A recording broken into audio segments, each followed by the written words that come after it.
اگر سے آپ فسادات کی بات کریں گے تو جتنے فسادات کانگریس کی حکومت میں ہوئے بی جے پی کی آپ حکومت لگائیں گے تو ایک 4-5 فسادات ہی ہوئے، مگر آپ 1947 سے آزادی سے لگائیں گے تو ایک 5000 فسادات کانگریس کے ٹائم پہ ہوئے۔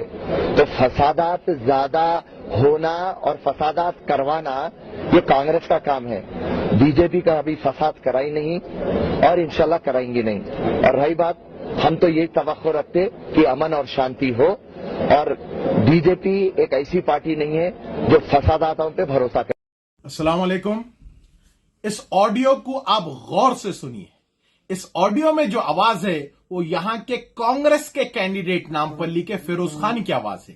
یہ کانگریس کا کینڈیڈیٹ اس آڈیو میں یہ بات بتا رہا ہے کہ ہندوستان میں جو سب سے زیادہ فسادات ہوئے وہ کانگریس نے کروائے۔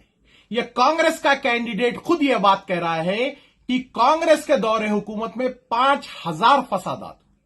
یہ کانگریس کا کینڈیڈیٹ خود یہ بات کہہ رہا ہے کہ کانگریس فسادات کرتی بھی ہے اور کروانا بھی جانتی ہے۔ یہ بات ہم نہیں کہہ رہے، کانگریس کا خود اپنا کینڈیڈیٹ نامپلی کا فیروز خان یہ بات بتا رہا۔ اور غور طلب بات یہ ہے، وہ بات یہ کرتا ہے کہ بی جے پی اگر آپ کمپیئر کریں تو بالکل فسادات نہیں کروائی، بہت کم فسادات ہوئے بی جے پی کے دور میں۔ اور یہ بات بولتا ہے کہ بی جے پی انشاءاللہ مزید فسادات کبھی کروائیں گی بھی نہیں۔ نہ بی جے پی کا جو موضوع ہے وہ فسادات کروانے کا ہے۔ اب بات یہ سمجھ میں نہیں آئی کہ کانگریس کا کینڈیڈیٹ بی جے پی کی تائید میں کیوں بات کر رہا۔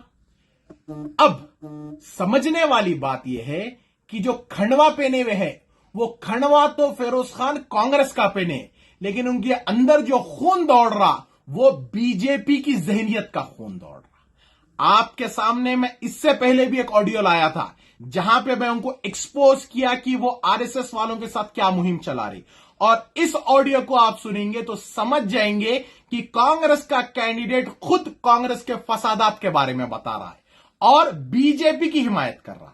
تو آپ سمجھیے کہ یہ کینڈیڈیٹ بی جے پی کی حمایت کیوں کر رہا۔ ایسے شخص کو ہرگز ووٹ نہ ڈالیں جو خود بی جے پی سے ملا ہوا ہے۔ اور اس وائرل آڈیو کو آپ غور سے سنیے اور خود فیصلہ لیجیے۔